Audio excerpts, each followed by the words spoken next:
misterio, hoy tenemos nuevamente aquí en la Matrix, señor José Carlos García, directo desde Canarias. ¿Recuerdan esa maravillosa historia de la selva, de estos seres nórdicos? Toda la cuestión, bueno, tenemos muchas más historias para todos ustedes. Así que para eso lo hemos traído nuevamente al canal al señor José Carlos. ¿Cómo estás, José Carlos? Hola, buenas tardes en América, buenas noches en Europa. Hoy vamos a hablar de algo bastante importante, hay puntos calientes, que es vamos a hablar sobre el mundo perdido de los tepuy, que son los tepuy, de lo que Arturo Conan dijo el mundo perdido en su novela, cuando hizo la novela del mundo perdido, que él pensaba que en esa zona había grandes animales, grandes dinosaurios y cosas de esas. No, para la gente que no vio los otros capítulos que hicimos con José Carlos, explíquele a la gente qué son los tepuy, porque es una palabra muy peculiar. En el idioma indígena, en el idioma Pemón, que son los indígenas que abarcan esa zona, ¿okay? Significa morada de los dioses. Es una meseta especialmente abrupta, con paredes verticales de 1000 metros aproximadamente, pero totalmente verticales, como si fueran cortadas a propósito, de unos 1000 metros de altura. Las cimas son planas, está aproximadamente entre los 2800 y los 3400 metros de altura. El Ayam Tepuy es el Tepuy donde cae el Salto Ángel, se llama Ayam Tepuy, es donde cae el Salto Ángel. ¿Cuáles son las características principales de estas mesetas, de estas montañas? Pues son que son graníticas, hay mucho cuarzo piezoeléctrico, tienen mucha energía, son las primeras tierras que surgieron en la Tierra.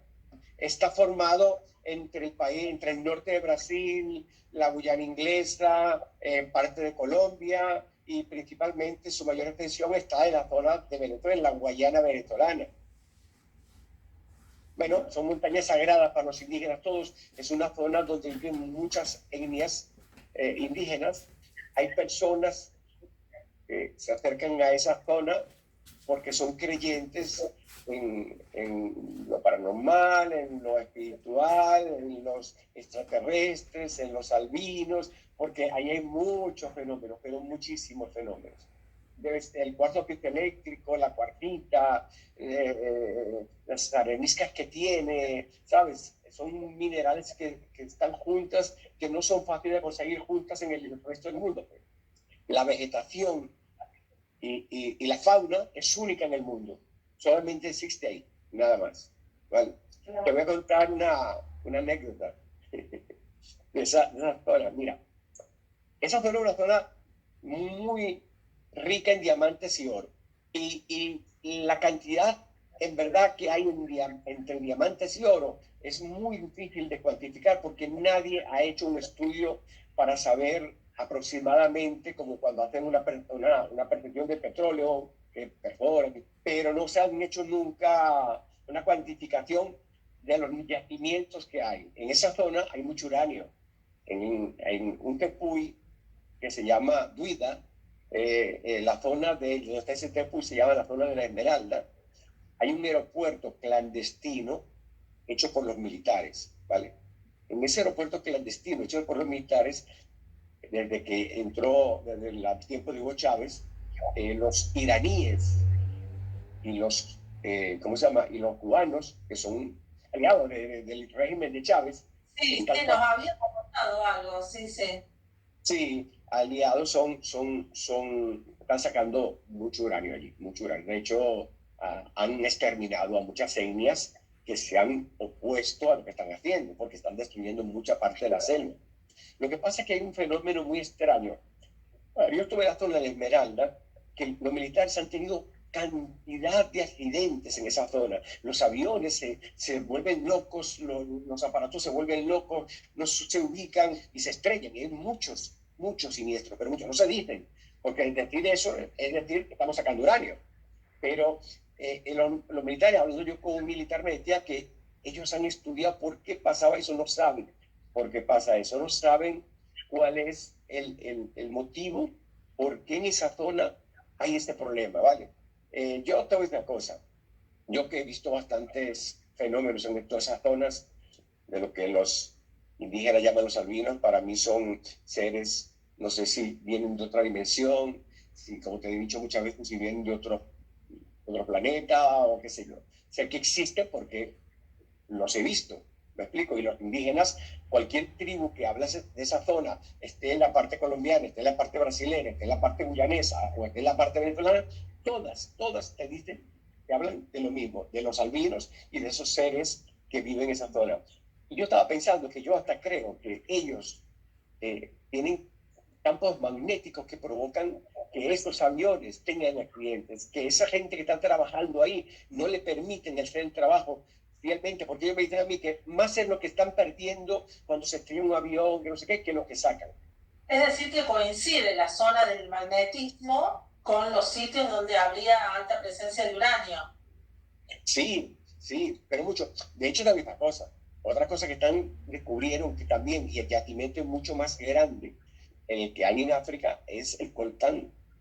El coltán es un mineral estratégico para los móviles, para computadores, para toda la tecnología, hasta para los coches, ¿ok? Para hacer los chips, para hacer todo eso, el coltán. Y en Venezuela, en esa zona vamos a hablar de una zona de 20.000 kilómetros cuadrados que abarca todos esos países, ¿vale? Vamos a hablar de todos esos países. No vamos a poner una zona en concreto, ¿ok? Aunque yo exploré mucho la zona brasilera, venezolana, colombiana, ¿vale? Pero esa zona tiene mucho coltán, muchísimo. De hecho, están sacando coltán de allí clandestinamente. De ahí lo llevan a Rusia. Y Rusia, de hecho, según te voy a decir algo que me dijeron, Rusia está financiando mucho su guerra gracias al oro que está sacando de Venezuela y al coltán que está sacando de Venezuela. Eso lo lleva a través de Rusia, lo lleva a través a China y China es el que lo negocia. Son conjeturas que me han dicho y cosas que me han dicho que no puedo comprobar, ¿vale? Yo sí lo que te puedo comprobar, por ejemplo, en el aeropuerto clandestino, sí, porque yo lo vi. Los militares trabajando en ese avión, sí. De hecho, un militar amigo mío, José Carlos, retírate, que no te metas en ese rollo porque es peligroso. Pero nos iba a hablar en el programa de hoy de muchos más misterios, ¿no? Más Sí, enigmas que sí. encierra la selva, precisamente. Es que esa zona es una zona, como te dicen los Piaroa, por ejemplo, o los Pemones, es un vasto territorio, principalmente de avistamientos ovni y sus tripulantes, a lo que llaman ellos los albinos. Por su tez blanca, su pelo muy amarillo, muy blanco, muy plateado casi, es como dicen los indios, esos petepus son la morada de los dioses, son su casa, porque dicen que hay dentro de los... Está comprobado eso, ¿vale? Está comprobado de que los tepuis por dentro muchos son huecos. Hay cuevas enormes, grandes, de kilómetros, inmensas, ¿vale? ¿Y cómo se llama? Y los indios dicen que es su vivienda, que es donde ellos viven, ¿vale? No lo sé, ¿ok? No lo sé. Sí sé que tú lo ves entrar y salir de esas zonas, de esos tepuis. ¿Vale? ¿No? Ves muchas luces y muchas naves o cosas entrar y salir. Yo creo que son protectores de esa zona, que ellos, bien por el interés que sea, porque a ellos les interesa la mineralogía que hay en esa zona, los minerales que hay en esa zona, porque les interesa, es una zona protegida por ellos para que se proteja naturalmente. Pero yo creo que una de esas cosas es, ¿y cómo entran y salen? A lo mejor yo creo que hay unos portales, unas puertas, unas dimensiones. Yo te conté a ti de lo que me había pasado a mí en Roraima, por ejemplo, donde tuve la experiencia de 2 veces de una puerta que crucé una puerta astral, ¿vale? Que sentí la primera no me di cuenta, lo que me di cuenta es que cambié de lugar, cambié de sitio, no sé dónde estaba, hasta que me pude ubicar. Y la segunda sí fue un traslado de mucha distancia de un lado a otro. Pues. Yo tengo un gran amigo que es Raúl Arias, que es un gran piloto de la zona, es un gran explorador de la zona, y él sabe, igual que yo y los pilotos que hemos andado por esa zona, lo que pasa en ciertas zonas, eso y cuando atraviesas ciertas zonas y ciertos checkpoints. se vuelven locos los aparatos, no pierdes la orientación total, aparecen tormentas raras que te cruzan y no sabes qué hacer, quieres desviarte a la tormenta y la tormenta va hacia ti, te hace desviar el vuelo hacia otro lado porque como que no quieres que pase por ciertos lugares y te desvía el avión, pero eso es que los pilotos no lo pueden hacer, los pilotos que andan en esa zona, que son expertos de esa zona, te lo pueden hacer. Y después otra cosa más, que a esa zona yo creo que está tan cuidada que hay pilotos que no pueden entrar y se estrellan y no entran. Se han estrellado muchos aviones allí, pero muchos. Sí, en Argentina me hace acordar mucho el relato, bueno, que tuvimos en el canal con el caso del piloto que se estrelló con la avioneta en la zona de las montañas de Salta, que bueno, que han visto objetos caer ahí, que los aviones ya directamente cambiaron la ruta, bueno, un fenómeno extraño que pasa en las sierras de Salta, que la verdad que es bastante similar, ¿no? Y sí, se habla de que habría caído incluso un objeto hace unos años. Un caso uno de los casos más paradigmáticos de Argentina, ¿no? El caso de Salta. Sí, sí. Está encima de un tepuy, los indígenas dicen que no lo hicieron ellos, que eso son cosas hechas por los dioses. Más o menos bajamos al cenote de rappel, bajamos, vimos un poquito, había mucha agua, había llovido mucho, entonces había mucha agua y no era un poquito peligroso meternos, pero sí pudimos ver hacia arriba que se había dentro una cueva muy grande, ¿ok?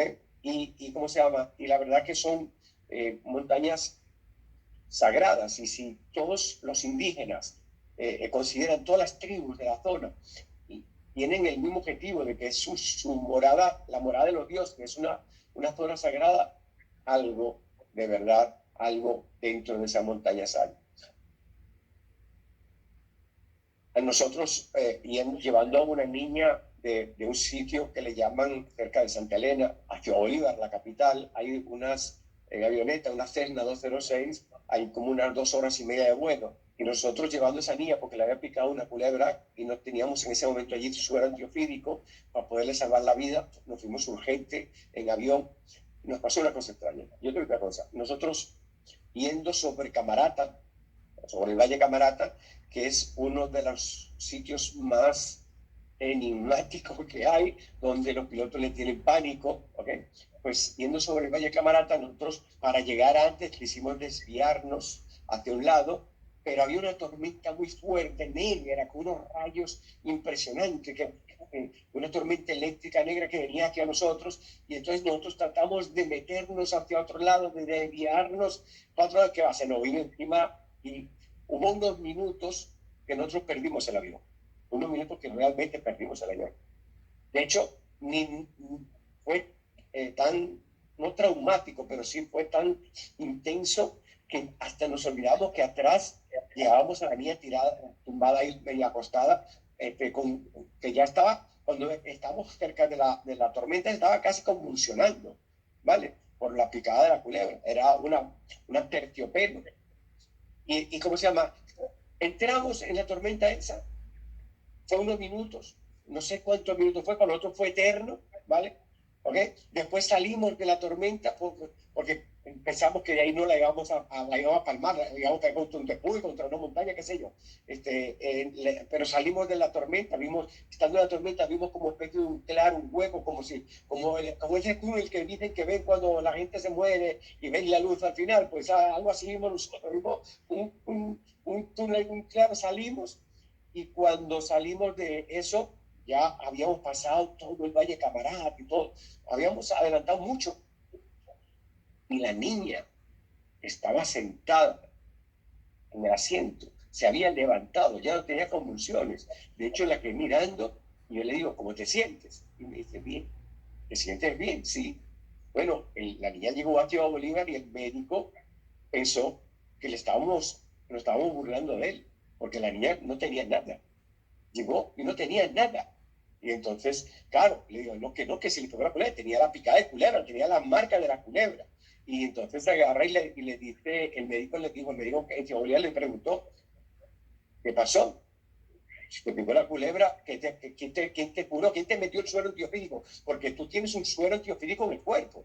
Y le dijo, no, cuando aterrizamos allá cerca del Valle Camarata, cuando aterrizamos, digo, no, nosotros no aterrizamos. ¿Ustedes seguro que no se metieron un caserío por ahí, en una medicatura de selva por ahí? No, qué coño, no. A nosotros nos agarró una tormenta terrible y salimos de esa tormenta porque pues, no la vimos negras. Pues en ese instante la niña dice que nosotros habíamos aterrizado en una pista de tierra, que dos hombres blancos con unas batas, así como unas túnicas, fueron hacia ella, le pusieron una medicina y la niña se curó.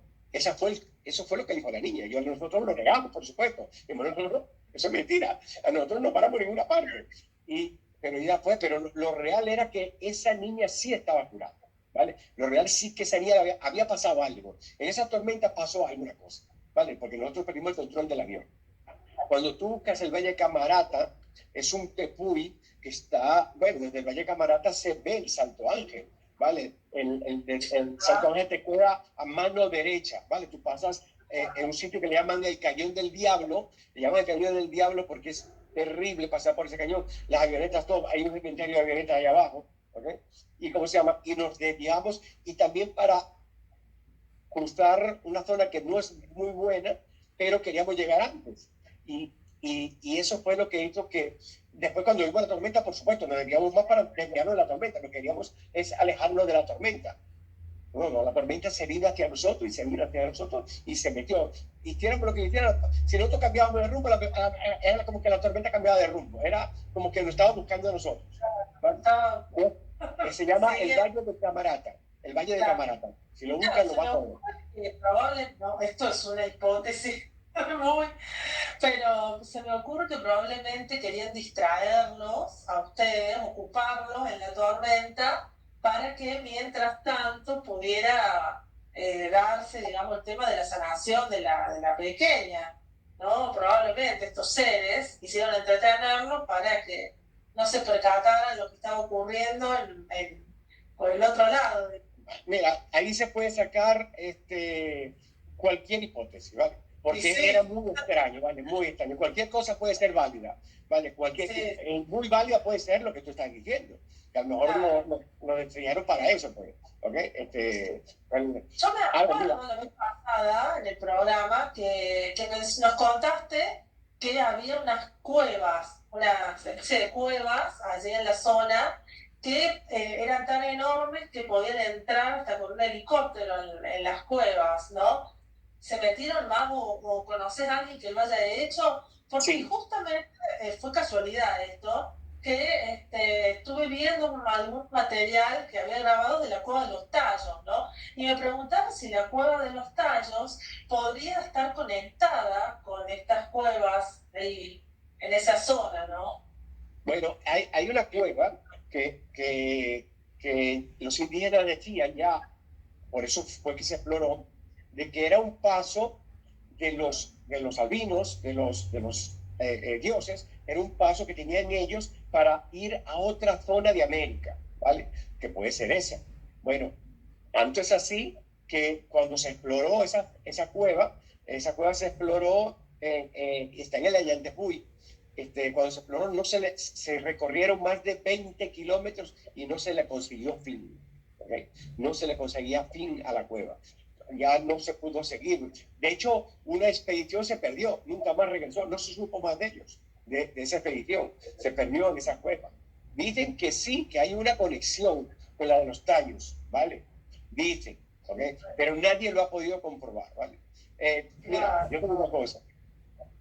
Las grandes cuevas que hay en los tepuis, se afirma que esconde un auténtico continente bajo la superficie, dentro de esos tepuis. Una gran parte se ha explorado, una gran parte no se ha podido explorar, no se llega a explorar. La cueva esa de la Yotepuy, que se recorrió en más de 20 kilómetros, ¿vale? Ellos consideran, según, porque después de 20 kilómetros ellos mandan unos drones y unas cosas para poder, y recorrieron casi 100 kilómetros, pero lo que pasa es que son cuevas tan grandes, tan inmensas. Dice que las cavernas son un mundo aparte, ¿vale? Un mundo aparte. Recorrieron casi 100 kilómetros de cuevas, ¿vale? Y no pudieron encontrar fin. Lo que sí encontraron fue figuras humanoides dibujadas, esas figuras humanoides que muchas veces vemos nosotros con los brazos así extendidos, largos, que hay muchas en América del Norte, en Sudamérica. Eso sí ha encontrado en las cuevas esas. Encontraron también pisadas, no sé si son humanas o no, pero parecen humanas, unas pisadas de 2 pies, pero muy grandes, son pisadas enormes, como si fueran hombres muy altos. Le llaman a los seres que viven allí Imawari. Ellos dicen, no, para allá no, hay Imawari. Quiere decir que viven unas personas, unos seres ahí que ellos no pueden entrar, tienen que respetar. Le llaman Imawari, son como unos espíritus que viven ahí, que son los residentes de esas cuevas, de esos tepuy dentro. Entonces, claro, muchos exploradores dicen que están por creer lo que dicen los indígenas porque tantas evidencias que han encontrado en las cuevas y en esas cuevas tan grandes que algo tiene que haber. O hace miles de años alguna civilización tuvo que vivir ahí, tuvo que haber ahí. ¿Okay? Los indios dicen que no, que viven los espíritus, que entran y salen y todavía están. Ellos lo ven, ¿saben? Los Simawari todavía están allí. La mitología, por ejemplo, la mitología pemona, los abuelos de los pemones cuentan mucho sobre los espíritus Imawari. Ellos dicen que pasaban desde el valle de Camarata hasta el valle del Churumberú por dentro de unas cuevas que atravesaban todo eso. Entonces, estamos hablando de cientos de kilómetros. ¿Okay? ¿Y la palabra tiene algún significado, Imawari? Imawari significa espíritu, significa los albinos, ¿vale? Es un espíritu, un Imawari es un espíritu, un tipo de ser, ¿vale? Para ellos es un tipo de ser. ¿Y serían buenos o malos?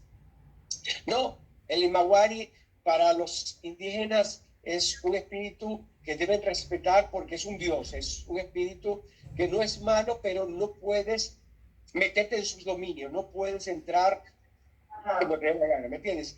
Sí. Guardián. Sí, como guardián, vamos a decirlo así. Exacto, es como si fueran unos guardianes de esa montaña, de esa zona, de esa cueva. Entonces dice, mira, ¿cómo sabes que hay Imawari? Le preguntas. Sí. Y él te dice, cuando tú entras a una cueva y en la entrada tienes símbolos dibujados, cosas que nosotros no hicimos, es que ellos lo hicieron para que tú sepas que ahí no puedes entrar. Ellos te dejan señales, te dejan marcas, te dejan jeroglíficos. Por las señales, entonces. Sí, te dan señales. Mira, dentro de la cueva esa que estoy diciendo yo que debe conectar con la cueva de los tallos, han descubierto 3 minerales nuevos que no aparecen en la tabla periódica. No se saben, son nuevos, son minerales, no se conocen. El geólogo Francesco Saulo, no sé, porque él es italiano. Este investigador fue laureado con el premio Roles de la iniciativa en el año 2014. Francesco Saulo se llama, ¿ok? Pues él ha explorado esas cuevas, ¿vale? Ha explorado bastante esas pistas de los indígenas, de lo que ellos hablan. Han visto, dice, que en una cueva le entró algo que sintió algo tan poderoso, tan fuerte, que no fue capaz de entrar a explorar. Digo, me tuve que regresar. De verdad, me tuve que regresar y no pude entrar. Él habla sobre la evolución de la vida en la Tierra, de ahí, que viene de ahí, que la evolución sale de ahí. Él hizo un estudio donde los indígenas dicen que nuestra civilización salió de allí, y él dice que sí, según el estudio de él dice que sí, que los indígenas tienen razón, que pudo haber posible que no vinieran de África, que nosotros saliéramos de esa región. De la vida fuera en ese lugar. Me hace acordar el relato que hiciste la vez pasada de las madres de las aguas. La madre de todas las aguas. Claro, el Roraima es el tepuy para ellos más positivo, ahí nacen las aguas buenas de la tierra, es la manera. De hecho, yo te había contado de que había un grupo de europeos antiguamente que yo tuve que llevar porque me pidieron que lo llevara. Ellos no leyeron el libro de Alejandro Humboldt, que había una agua muy poderosa allí, y ellos iban a ese tepuy arriba a bañarse para rejuvenecerse. Son aguas Sí, que sí, te me rejuvenecen, acuerdo. ¿vale? Sí, sí, sí, Bueno, sí, ese me es ahí el acuerdo. tepuy, esas aguas son muy poderosas. Los científicos rusos que están haciendo exploraciones en la zona han descubierto hace poco, hace 3 4 años, de que esas aguas de Roiba de arriba son 40.000 veces más energéticas, más poderosas que cualquier agua de la Tierra. 40.000, no 3.000, no 40.000 veces. Es algo impresionante. Esos son estudios científicos, ¿no? De hecho, ellos pusieron el agua del Roraima, esa agua de arriba, bajo un microscopio, y el agua brilla como un bombillo, tiene como luz propia, tiene tanta energía que es como que tuviera luz. ¿Okay? Claro, impresionante, sí, sí, sí. Te voy a contar una anomalía que pasa en esa zona, para que sepas, ¿vale? Una anomalía que yo mismo estudié. ¿Ok? La zona de lo que es el macizo guayanés, para entrar a la zona de los tepuyes, hay que subir una sierra que se llama Sierra Lema. Es como una frontera, es como un escudo, ¿vale? Para entrar a esa zona, ¿vale? Cuando en 1968 estaba haciendo la carretera transamazónica, ¿okay? Para comunicarse Venezuela con Brasil, ¿okay? La Sí, carretera, la carretera transamazónica estaba en una penetración, era tierra, ¿sabes? Una penetración de máquinas y rompiendo árboles de tierra, porque el asfalto fue hace muy poquito, ¿vale? Entonces, te voy a contar, cuando estaba haciendo, pasó algo muy, muy curioso en la zona. A ver, te explico. Del Dorado, ¿ok? Empieza el kilómetro cero. Pero resulta que el Dorado no es el kilómetro cero, es un pueblo que le llaman el Dorado, un pueblo de mucho oro, que hay mucho oro allí en esa zona, le llaman el Dorado, ¿vale? Y en esa zona comienza el kilómetro cero, vamos a decir, del escudo guayanés, de la gran sabana, del macizo guayanés, para entrar a los tepuy, ¿vale? Pero resulta que no es así, porque el Dorado queda a 394 kilómetros del estado Bolívar, de la capital de Ciudad Bolívar. Entonces tendría que ser el kilómetro 394 de la carretera, porque la carretera esa comienza en la capital, en Ciudad Bolívar. Empezaron a penetrar la selva, ¿vale? Para llegar a la zona de Brasil, y, y esa zona es el 394. Pero, ¿por qué extraña razón? Eso es como que llegas a ese sitio y empieza, este es el kilómetro cero. De aquí empieza el kilómetro cero, ¿vale?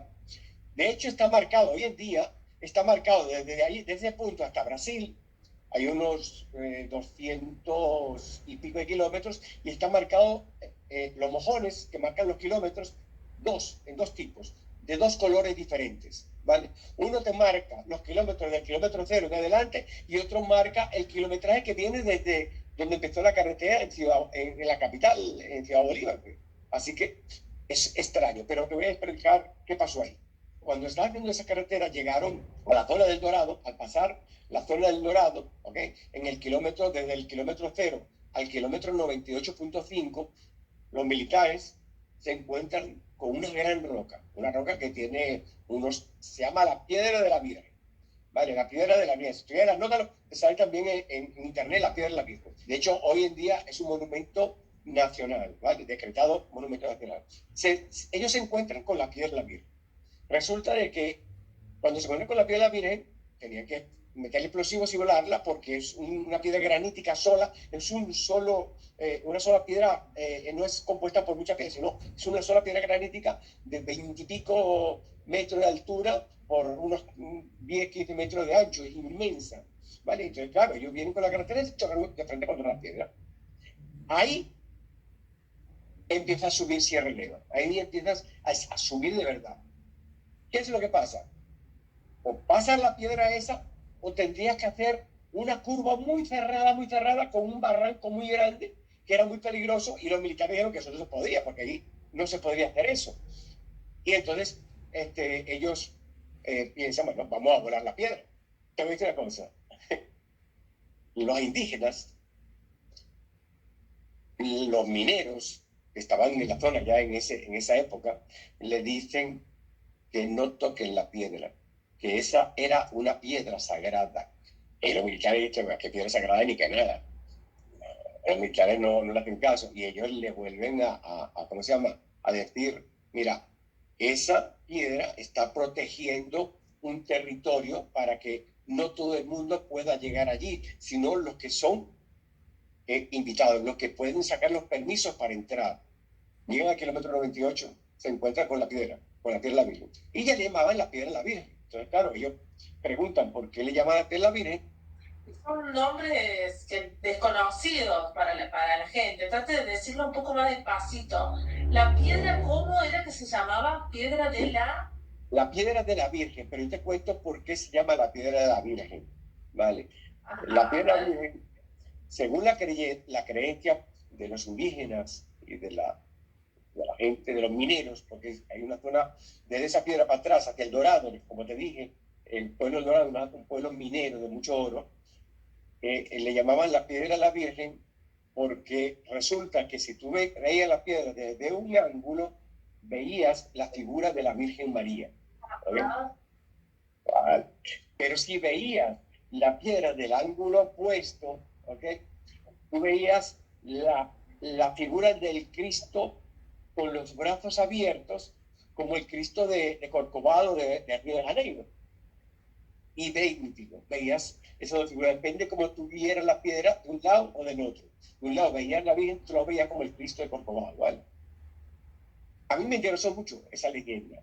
¿De dónde había salido eso? Porque yo pasé muchas veces por esa piedra, muchísimas, y me quedaba mirando por un lado, me miraba para otro.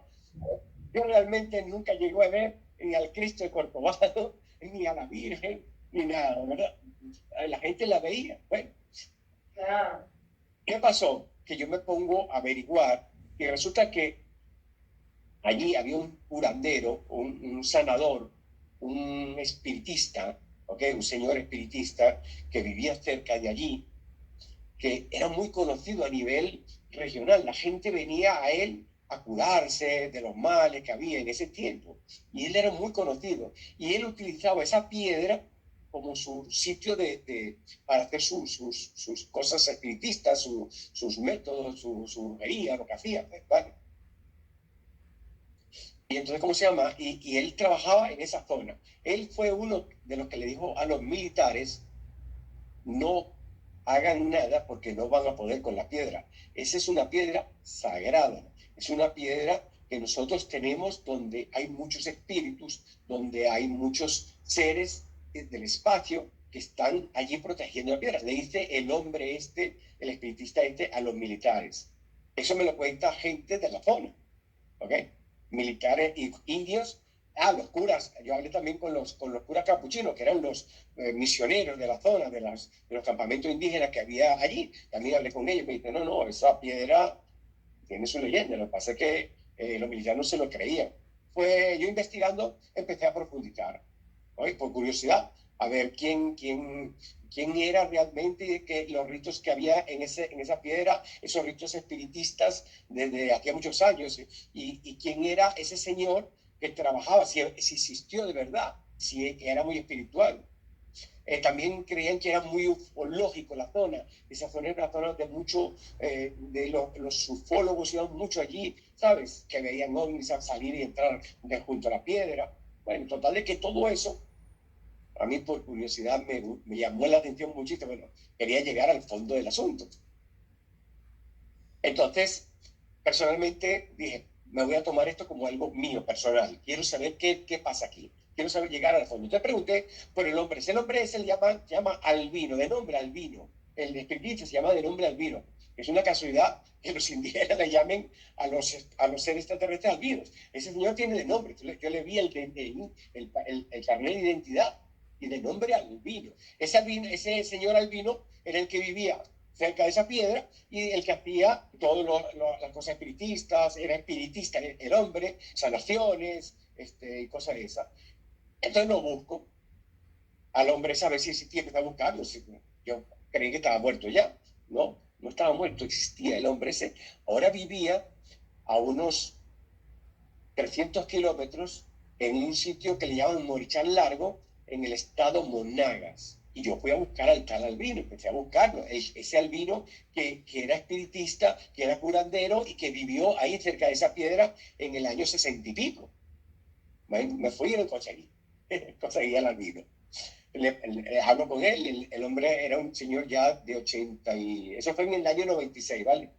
En el año 96 ese hombre tendría unos 80 y pico, cerca de 90 años. Era un señor ya bastante mayor, pero estaba muy lúcido, ¿sabes? De hecho, seguía practicando el espiritismo y seguía practicando todo eso. Pues. ¿Era indígena? No era indígena, era criollo. Ah. No era indígena, era criollo, ni minero siquiera.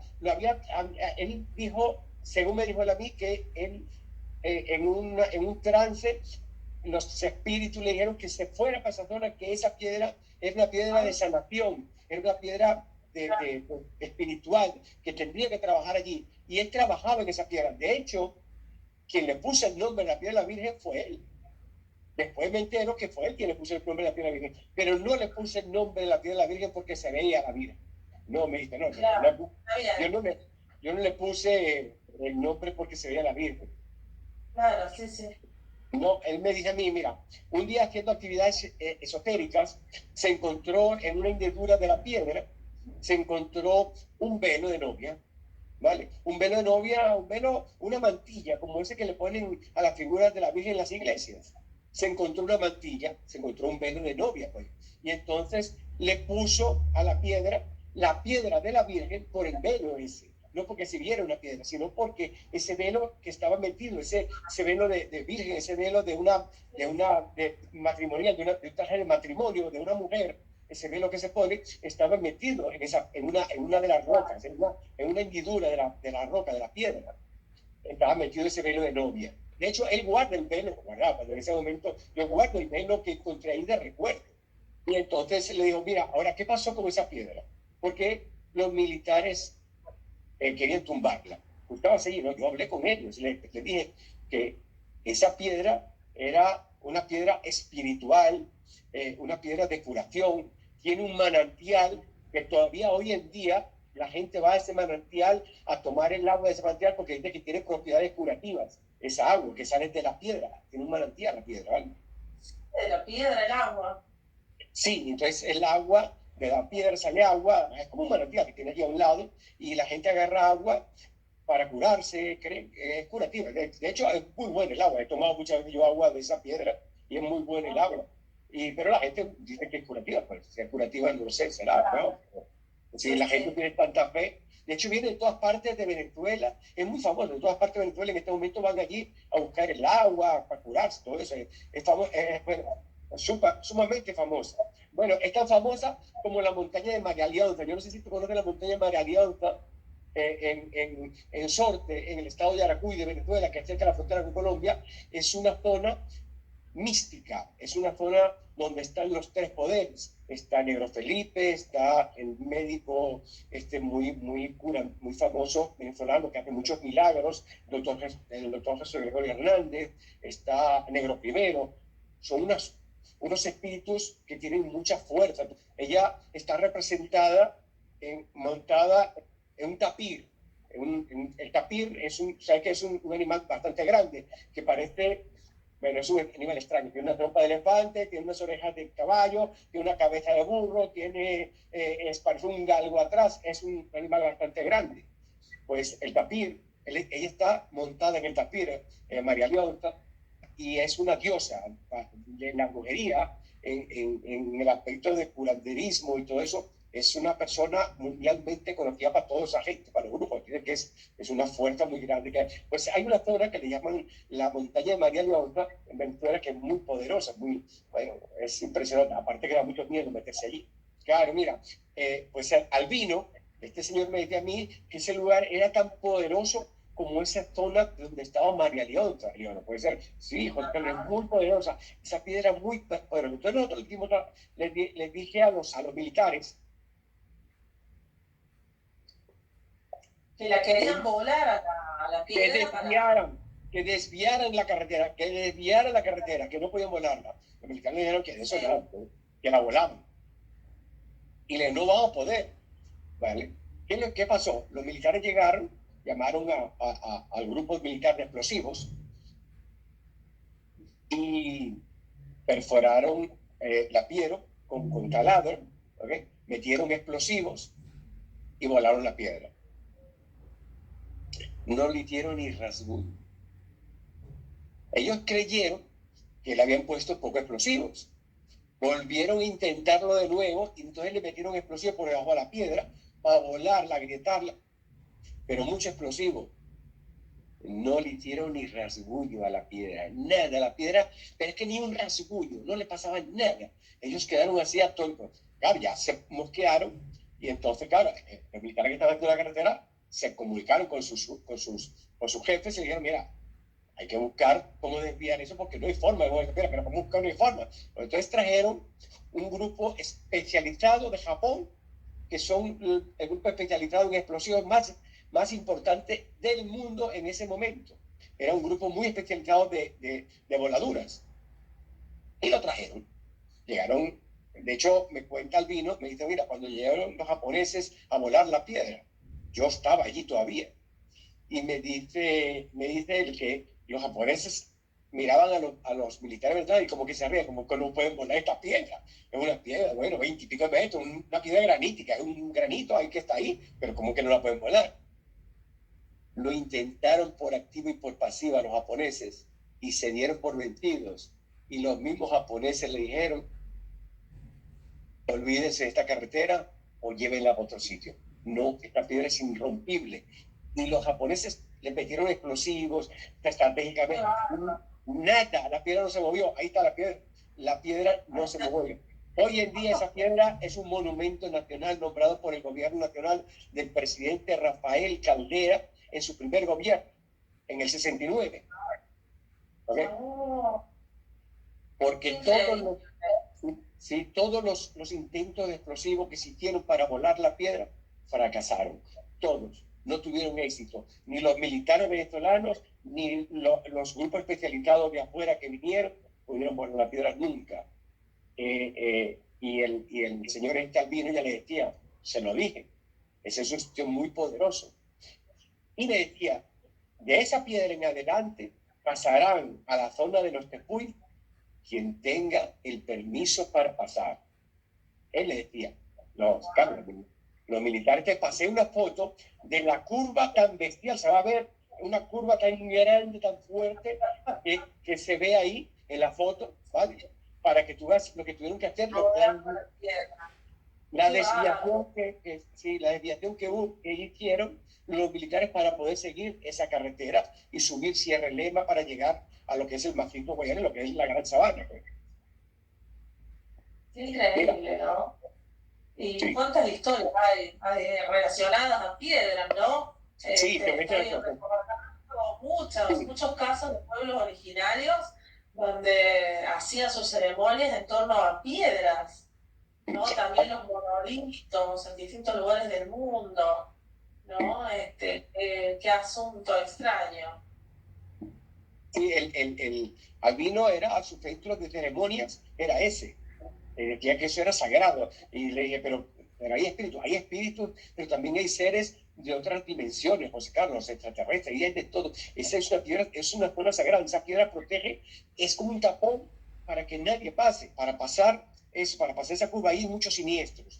Los camiones se voltean, los vehículos, muchos muertos. Es un desastre. ¿Y sabes lo que pasa? Que él dice que para entrar ahí hay que tener un permiso, pero no un permiso del gobierno, no un permiso de una entidad, no, es un permiso espiritual.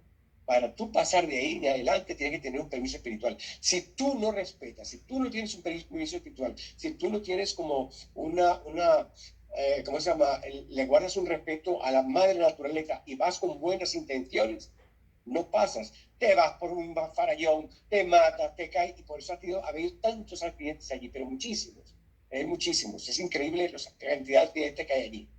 Este señor, no sé si todavía está vivo, yo en el año 95, 96, fue que estuve con él, que lo vi, que era un señor bastante mayor, ya le dije, de 80 y pico, hace 90 años. Él fue el que me contó la historia toda. Yo supe de él primero por los indígenas y por los curas, también por los mineros, también me dijeron, me hablaron de él, y fue cuando yo busqué la forma de buscarlo, de saber dónde era, o saber su origen, o saber si existió de verdad, hasta que me dijeron, está vivo todavía, y di con él, porque era un personaje muy conocido del curanderismo de Venezuela, ¿sabes? De la magia.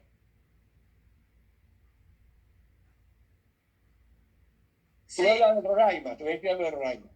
El Roraima se compone de dos palabras. Roró, que es, no es ro-ra, es ro-ro, R-O-R-O, según los indígenas. Y ima, que es roró en indígena. Roró en indígena es verde azulado. El roró es algo que es un color verde azulado. El verde azulado es roró en indígena. Y el ima, I-M-A, significa gran. ¿Ok? Es algo grande. Pues. Es para dirigirse a algo que es grande, es ima. Ima significa grande. Entonces, es roro aima. ¿Ok?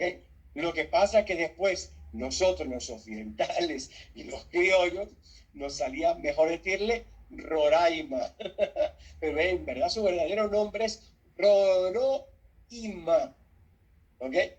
Compuesto por dos palabras. Ahora se le llaman Roraima, pero viene de ahí para que sepas. ¿Ok? Porque los indígenas decían que es la fecunda madre de los torrentes, la fecunda madre de los torrentes, el gran verde azulado, es donde nacen las aguas, el agua azul, la pureza. Entonces ellos, por eso le decían Roro Aima, ¿ok? Que significa eso, fecunda madre de los torrentes, la madre de las aguas, el gran verde azulado, ¿ok? Y en verdad el nombre principal es el gran verde azulado, ¿ok? ¿Ok?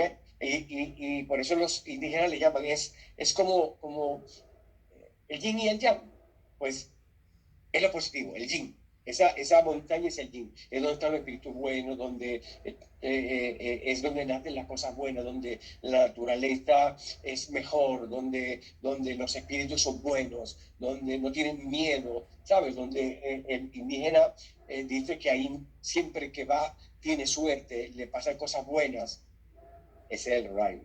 Pero resulta que donde hay bien hay mal.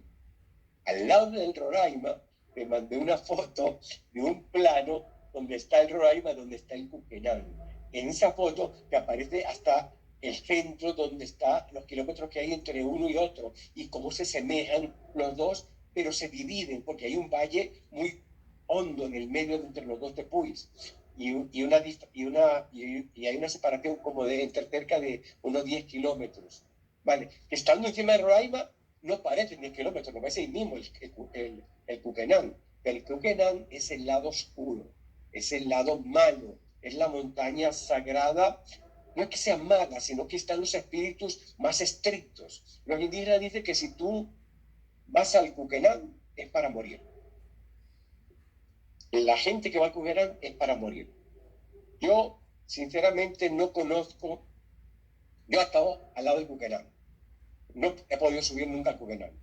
He estado muchas veces al lado del Cuquenán, nunca le he podido subir. No conozco a nadie que haya podido subir el Cuquenán, ¿vale? Por lo menos que haya regresado vivo y que haya estado vivo. Alguien que intentó subir, que no pudo, se regresó y casi muere en el río Cuquenán. Atravesando el río Cuquenán, casi muere. De hecho, la salvé yo, porque estaba por ahí en ese momento. Y yo le pregunto qué hace esa mujer allí. Y me dice, no, quería ver el Cuquenán. El Cuquenán no es un lugar para ir una mujer, digo yo. Ella era nórdica, esa chica nórdica, explorando el mundo, de esas que van locas que van a explorar el mundo. Tú sabes que los vikingos, los nórdicos son así.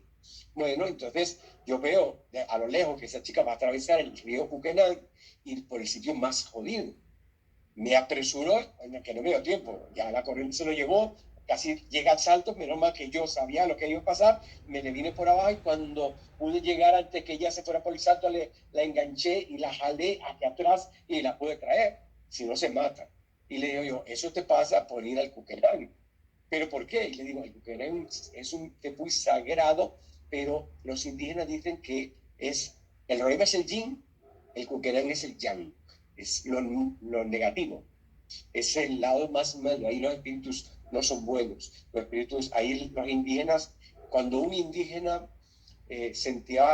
fracasó en la caza, o una mujer no lo quería, o se sentía despreciado por la tribu, se iba a Cuquerán a morir.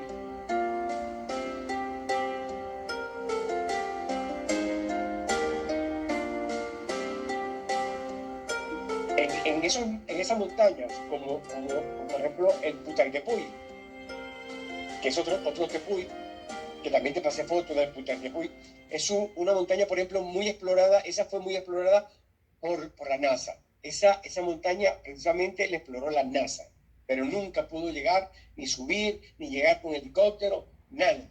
De hecho, yo he estado al lado del Putaytepuy, ¿okay? Pegado abajo en la falda, jamás lo he escalado, jamás lo he subido. Y los indígenas dicen que hay una puerta que se abre y que allí entran los albinos, entran, que ellos lo han visto entrar y la puerta se cierra. Yo creo que se lo comenté en otros programas, eso, ¿vale? Pues yo te voy a decir una cosa, esa montaña ahí, tú, ¿cómo se llama? Si estás cerca, si tú haces un campamento cerca de la montaña, te vas a dar cuenta de los fenómenos que pasan y de la luminosidad que tiene la montaña. Ese tepuy tiene una luminosidad especial, ¿sabes? Tiene algo que tú dices, no sé, qué puede ser. A lo mejor muchas veces piensas que a lo mejor está tan cargado de uranio que brilla, qué sé yo, me explico, pero es un tepuy también muy sagrado. Y los indígenas sí creen que ahí dentro, porque ellos los han visto, hay un pueblo, hay una ciudad subterránea. Y dice, no, hay una ciudad subterránea porque nosotros hemos visto cómo se abren las paredes, entran y se cierran. Después hay otro tepuy más, es que es el tepuy más raro, es como el tronco de un árbol cortado, ¿vale? Y arriba termina como semirredondo. Los indígenas le llaman el árbol de la vida. En esa zona de los tepuis, la vegetación alta, los árboles altos solamente existen alrededor de los ríos, ¿sabes? Es como un bosque de galería, que solamente está alrededor. El resto es sabanas, el resto es una sabana inmensa, el resto no tiene vegetación alta. Los tepuis no tienen grande vegetación, tienen una vegetación muy exclusiva de ellos, pero no grande vegetación. Porque los indígenas dicen que cuando ese árbol era el árbol de la vida, cuando lo cortaron, ¿ok? Se apagó la vida en todas esas zonas, por eso no hay esa vegetación, no existe la vegetación. Imagínate que en la sabana, en la gran sabana, en esa zona, si tú cierras una hectárea y metes una vaca, ¿vale? Tú ves el pasto verdecito, buenísimo, pues la vaca se moriría de hambre, porque el pasto que hay allí no nutriría una hectárea completa para la vaca, no la alimentaría, no podría alimentar la vaca. No tiene nutrientes, es algo muerto. Los animales que viven en esa zona no viven del pasto. Son animales que comen insectos, que comen otros animales, pero no viven del pasto. Comen otras hojas de los árboles, comen otra vegetación, pero el pasto que existe allí es inerte, no tiene. Y entonces ellos dicen que ese tepuy es parte de un árbol cortado, en verdad. Cuando lo cortaron, según la leyenda de ellos, es que la vida desapareció, los árboles desaparecieron y fue por eso que ellos tienen que caminar muchos cientos de kilómetros para poder cazar. Los indígenas son unos indígenas que no cazan cerca, que caminan muchos kilómetros. Ellos se van de cacería días de su poblado para poder cazar algo, para poder comer, porque tienen la maldición de que cortaron el árbol de la vida, ¿vale? Es que ahorita pues, hay tantas cosas que te puedo contar que viví con los tepuy, y tantas cosas sagradas que tienen esas montañas, tanto buenas como malas. Hay tanto avistamiento. tantas cosas que pasan, desapariciones de personas que no vuelven a aparecer. Eso mismo le iba a preguntar hace un rato, no le quería interrumpir, que siempre escucho estas historias asociadas a las desapariciones de personas. Cuando nos contó a todos los que estamos viendo esta entrevista, que iban en ese helicóptero y que de pronto de la nada la tormenta. Bueno, no podía dejar de asociar con tantos casos de desapariciones de personas que cuando van a hacer las búsquedas se encuentran con estas tormentas de la nada, tienen que interrumpir las búsquedas, ¿no? Es uno bueno, una de las características que se presentan en el momento de estas desapariciones misteriosas de personas que tanto ha investigado el señor David Paulaes en Canadá, Estados Unidos, ¿no? Y los relatos que nos estabas haciendo tienen algunos puntos en común, como lo de los portales, características de los lugares, toda esta cuestión mágica, ¿no? O experiencia, por ejemplo, hay un gran amigo mío, que en paz descanse, ya murió, pero se puede conseguir en internet, porque él es un gran estudioso de esos portales, ¿ok? Y él, ¿cómo se llama? Él lo estudió muchísimo, que él me decía siempre, José Carlos, ten mucho cuidado, José Carlos Mosca, porque ha desaparecido. Y Roberto Marrero, se llama Roberto Marrero, ¿vale? Bueno, Roberto Marrero, que estudió tanto eso, y lo que decía, que las personas que pasan un portal de eso, la mayoría no regresaban, iban a otro sitio, otra dimensión. Cuando yo viví esa experiencia de algún desaparecido, que yo estaba allí cerca o estaba en la zona, que hemos salido en ayuda, en búsqueda, te voy a decir una cosa, los indígenas antes decían, por las características que decían, él no vuelve a venir. ¿Ok? No, se fue, él no va a venir. Y ellos sabían cuando no venían. En cambio, por ejemplo, a mí me decían, no, José Carlos, tú vas a pasar, pero pasas de uno a otro sitio. Tú pasas la puerta y regresas. ¿Por qué? Porque tú para ellos eres una persona respetuosa, valiosa, y tú vas y vienes. Pero hay personas que van y no regresan, se quedan en esa dimensión, se quedan en ese mundo, en ese sitio. Y nosotros buscando un chico, por ejemplo, el chico de 17 años que estuve buscando, y lo estuve buscando gente muy experimentada de la zona, lo estuve buscando los indígenas, y yo desde el principio los indígenas dicen, lo iban a buscar con nosotros, pero ellos decían, este chico no va a aparecer, este chico no, y no apareció nunca. Y ese sí se buscó, no solamente nosotros que peinamos toda la zona, sino que grupos especializados contratados por los padres, que los padres eran de dinero, lo rastrearon con todo lo que es técnica que les puedes imaginar, que le costó dinerísimo. Nunca encontraron, pero lo que se llama ni el zapato, ni un pedazo de tela, nada, desapareció. Ese chico desapareció, pero y los indígenas del principio decían, ese chico no va a aparecer más.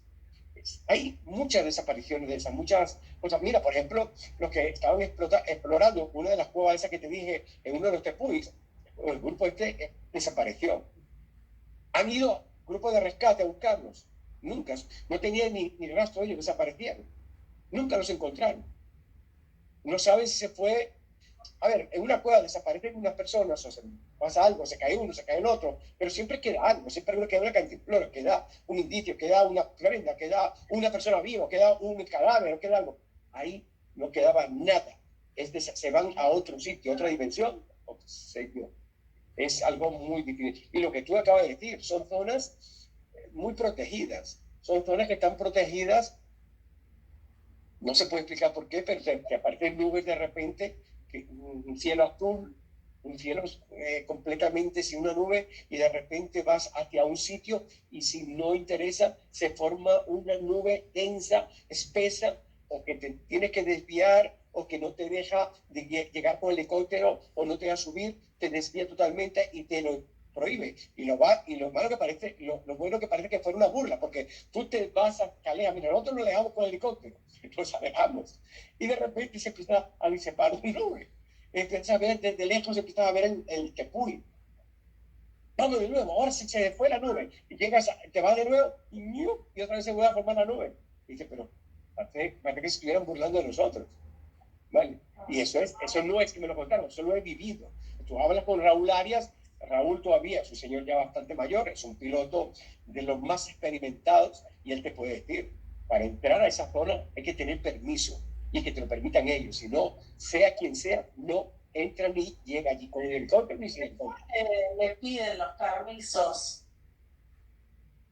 Piden los permisos espirituales, los permisos de conversar con ellos, de decirle quiero permiso para entrar, no sé qué tipo de permiso es. Yo la verdad que siempre he sido muy respetuoso.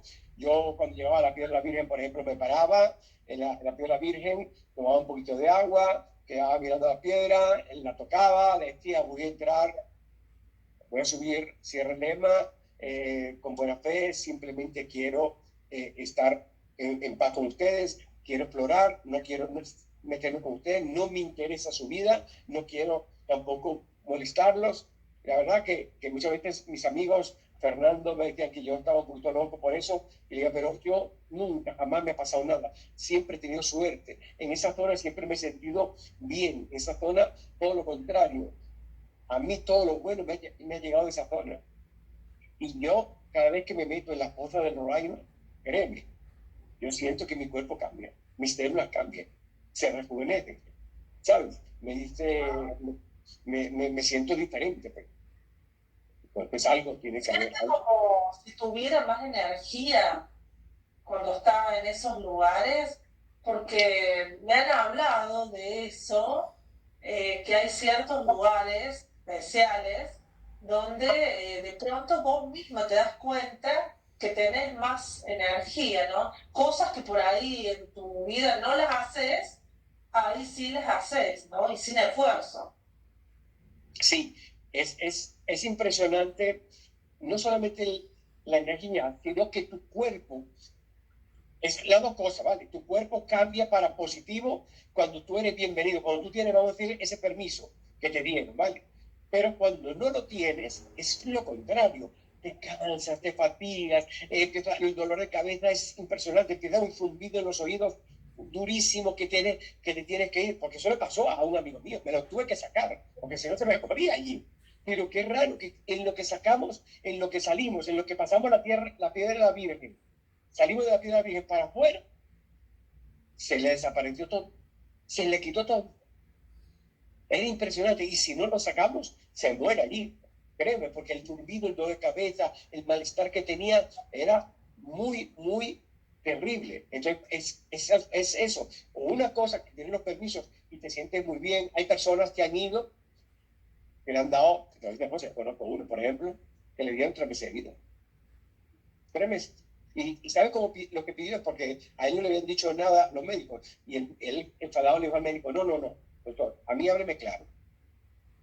No hable con mi familia. Dígame a mí qué es lo que pasa. Porque el médico le había dicho que llamen a la familia y que hablar con la familia. No, dígame a mí lo que tiene que hacer. Y le dije, a usted le quedan como muchos 3 meses. Así que disfrútenos. Así mismo. Y entonces él dijo, bueno, una de las cosas que quiero ir yo es ir hacia la zona de Sostenpuy, que yo nunca he ido, que quería conocerla. Es un italiano. ¿Okay? Quiero conocerla, quiero ir. Y fue. Lo conocí yo, el hombre. Los 3 meses de vida se le habían convertido ya en 10 años, pero estaba allí en esa zona. Él dice que desde que llegó allí, su cuerpo había cambiado. Él sentía que su cuerpo había cambiado. Él sentía que se sentía bien, que se sentía mejor, que algo había pasado en su cuerpo. Yo no me quiero ir aquí.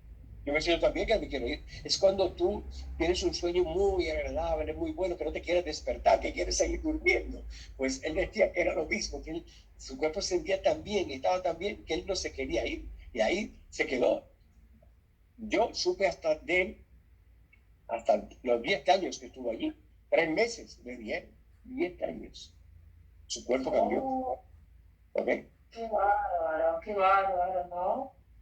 ¿Cuántas historias, cuántas historias. Pero es porque es una zona mágica, es una zona protegida. Ojalá que muchos de los oyentes, hay muchos oyentes tuyos que conocen la zona, mucho, porque me he escrito. O sea, me he escrito muchos oyentes tuyos, me dicen, José Carlos, ¿y esto cómo hago? ¿Y esto cómo? Y hasta aquí llegamos con este capítulo de La Matrix del Misterio junto a José Carlos García en directo desde Canarias, España, con tantas historias mágicas de esos sitios maravillosos de la selva. Así que, gente, nos vamos a volver a tener próximamente con muchísimas más historias impresionantes, impactantes, mágicas, que este hombre guarda en su recuerdo, en su corazón, y que simplemente las está compartiendo con todos nosotros. Así que hasta acá llegamos con esta tercera parte de las historias mágicas de la selva de José Carlos García. Gracias a todos. Chao, chao.